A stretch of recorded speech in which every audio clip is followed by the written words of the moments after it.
Cette vidéo présente le diaphragme, le périnée et les muscles intercostaux. Nous étudierons dans un deuxième temps, lors de la prochaine session, le tronc-caisson. Commençons par le diaphragme. Cette vue antérieure nous montre la forme générale du diaphragme. C'est une coupole. Une coupole formée de fibres, de tissus fibreux, que l'on appelle le centre phrénique, et de tissus musculaires. On voit d'ailleurs que les faisceaux ici sont bien individualisés, bien représentés, et qu'ils se dirigent tous vers le centre phrénique, vers donc un centre, une zone centrale, et par conséquent, on dira que ces faisceaux musculaires sont concentriques.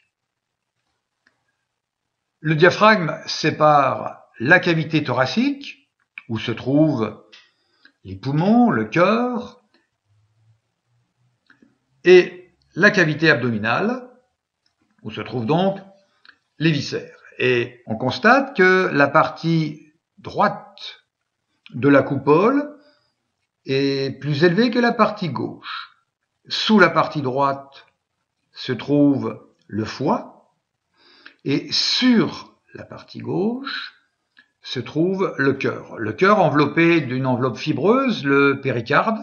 Péricarde qui vient se tisser avec le centre phrénique, avec la zone centrale, et par conséquent, le cœur est solidement fixé sur le diaphragme. On voit également deux orifices, il y en a un troisième que nous verrons tout de suite, et on constate que la partie inférieure du muscle est bordée par une bandelette fibreuse qui également se prolonge pour s'insérer sur les premières vertèbres lombaires. Cette vue inférieure nous permet de rentrer dans les détails. On voit le centre phrénique, donc réseau très dense de tissus fibreux. On voit un troisième orifice, donc premier orifice, deuxième orifice, troisième orifice. Et l'on constate que deux orifices sont bordés de tissus fibreux. Ainsi, même en cas de spasme du diaphragme, les orifices ne seraient pas obturés, fermés. Heureusement d'ailleurs, puisque ce sont des gros vaisseaux sanguins, l'aorte et la veine cave inférieure, qui passent par ces orifices. En revanche, cet orifice ici est bordé de tissus musculaires.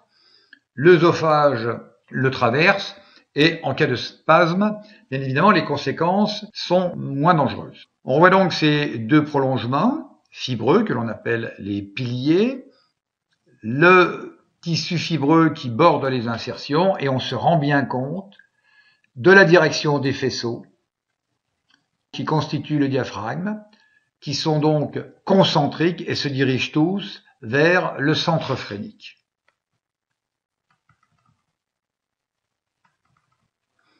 Cette vue latérale nous permet de constater que la partie postérieure du diaphragme descend plus bas que la partie antérieure. On voit un léger écart entre les limites de la cage thoracique et le muscle, et une partie donc des poumons vient se loger dans cet espace. On passe en vue postérieure, notons au passage donc les orifices, la bandelette fibreuse qui permet donc aux insertions de passer d'un processus à un cartilage costal ou une côte.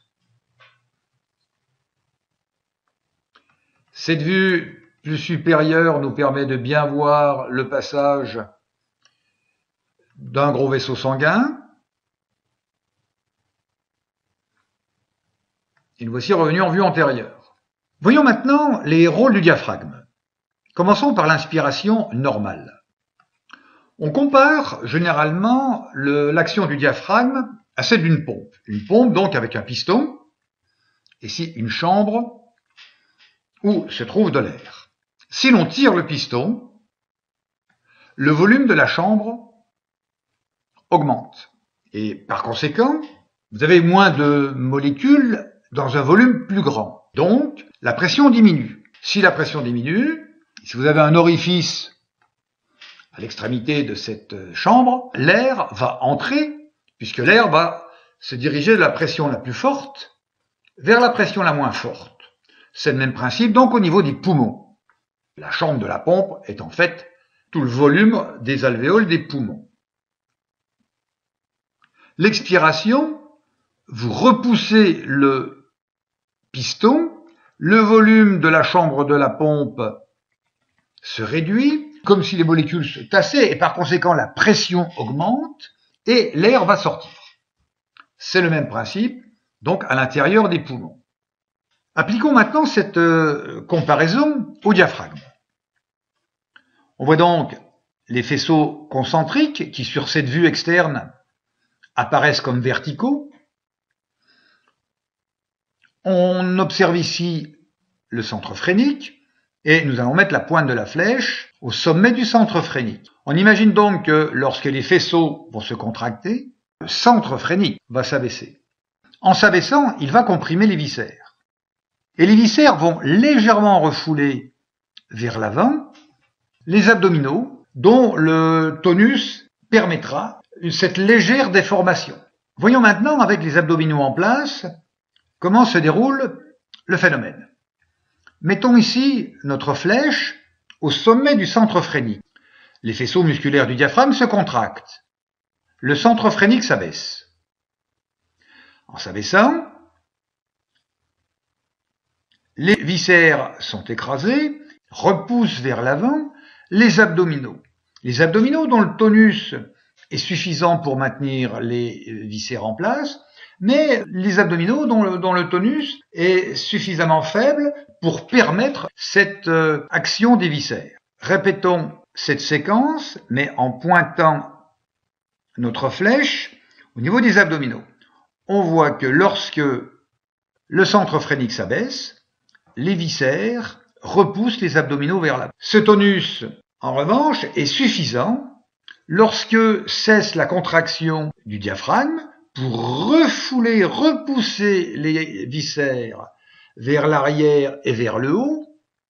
Et comme le diaphragme est décontracté, le diaphragme est repoussé vers le haut, il comprime les poumons, la pression augmente à l'intérieur des poumons et l'air est expiré. Voici cette séquence qui nous montre donc un cycle respiratoire. Lors de l'inspiration forcée, le tonus des abdominaux va augmenter. Donc lorsque le diaphragme se contractera, les viscères ne pourront pas refouler vers l'avant, comme lors de l'inspiration normale, les abdominaux. Par conséquent, le diaphragme va trouver un appui très solide sur ces viscères qui sont essentiellement constitués d'eau. Il y a bien évidemment un petit peu d'air dans l'estomac ou dans les intestins, mais on peut considérer donc que c'est une masse dure. Par conséquent, le diaphragme pourra prendre appui sur cette masse dure que sont les viscères. Et si vous avez regardé la vidéo sur la cage thoracique, eh bien, on comprend que cette action du diaphragme permettra de soulever la cage thoracique. En effet, regardons un cycle en pointant sur le sommet du centre phrénique notre flèche.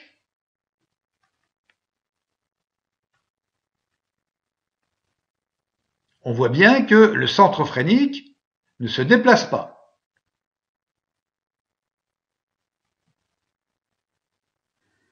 En revanche, la cage thoracique se soulève. Prenons ce repère ici au niveau de ce cartilage costal.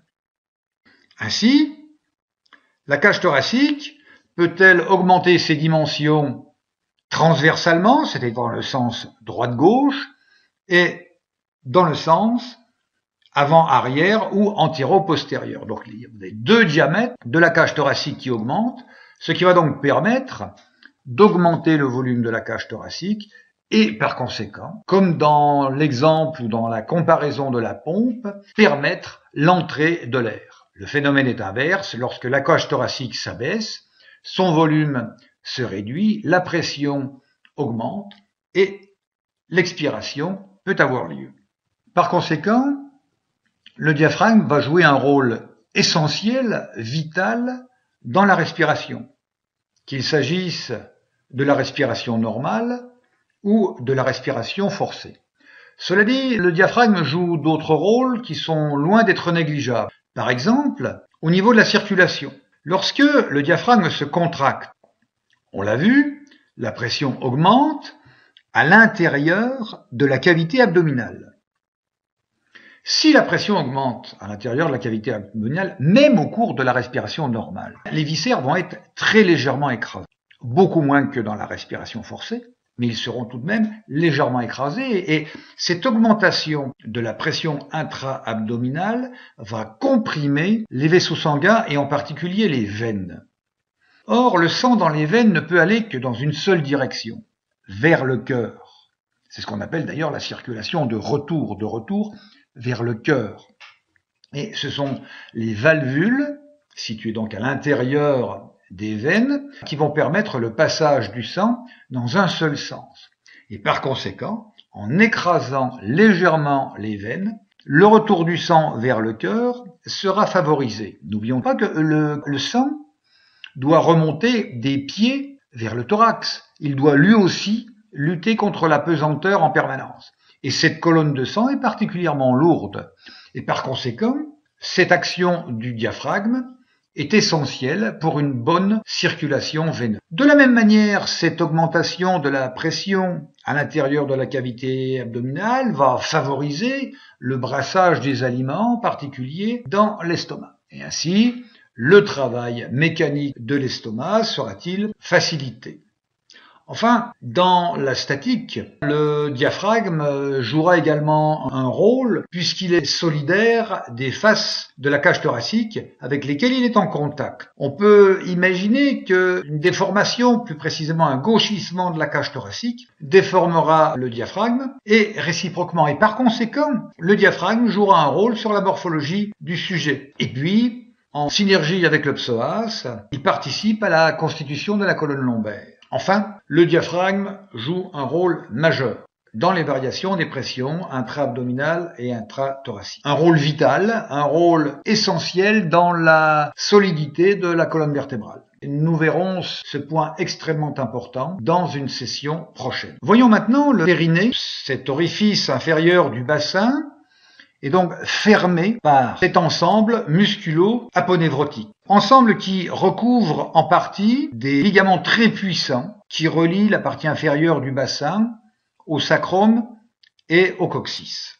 Notons que nous allons représenter le périnée féminin et non pas le périnée masculin. Périnée féminin avec ici la fente vulvaire et l'orifice ici de l'anus. En effet, cette fente vulvaire représente un point faible, puisque on imagine bien qu'en cas de surpression abdominale, un périnée féminin sera beaucoup moins résistant qu'un périnée masculin. Le périnée est constitué de deux couches musculaires.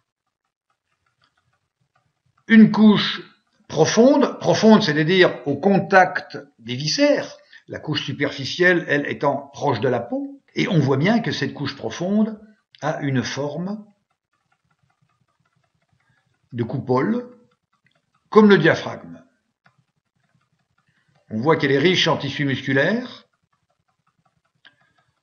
Un des muscles principaux et le plus puissant s'appelle le releveur de l'anus, que l'on peut d'ailleurs contracter sur soi-même, facilement. On voit ici les insertions sur le coccyx, ici les insertions des muscles sur la partie inférieure du sacrum. On voit ici ce nœud fibreux où se réunissent une partie des faisceaux musculaires qui constituent le périnée. Le périnée est composé de plusieurs muscles que nous ne détaillerons pas. On voit donc sur cette vue antérieure apparaître la deuxième couche, la couche superficielle du périnée, qui présente moins cette forme de coupole et sur laquelle on observe la présence de muscles sphincters c'est-à-dire de muscles circulaires qui vont entourer un orifice naturel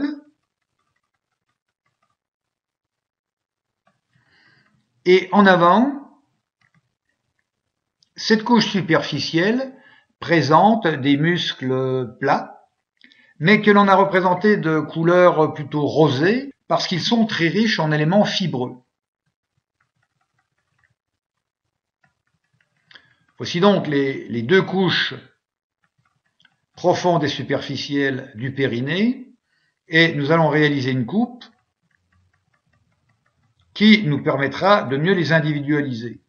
Donc une coupe qui montre ici la couche superficielle et la couche profonde en forme de hamac. On imagine bien sur cette coupe la présence des viscères et leur poids. Leur poids que devra supporter en permanence ce sujet. Debout, le poids sera déjà important, mais dès lors que le sujet marchera, courra, on imagine le choc de ces viscères contre le périnée. Et des gestes aussi banals de la vie quotidienne tels que monter un escalier, descendre un escalier, la moindre réception un peu brutale fera être supportée par le périnée. Et par conséquent, le périnée sera en état de contraction permanent. Et son tonus variera suivant le poids des viscères, c'est-à-dire les pressions qu'il devra supporter. Et surtout, il devra réagir instantanément. Et dans certains cas, ces pressions pourront être très élevées. On pense bien évidemment à la situation où l'on porte une charge lourde, mais il faut imaginer des situations telles que l'éternuement, la toux, ou bien le rire, la défécation. Et par conséquent, s'il ne se contracte pas avant cette action, on imagine qu'il subira des distensions importantes qui pourront aboutir à des lésions. N'oublions pas non plus le cas de stations assises prolongées, en particulier sur des surfaces très étroites, telles qu'une selle de vélo.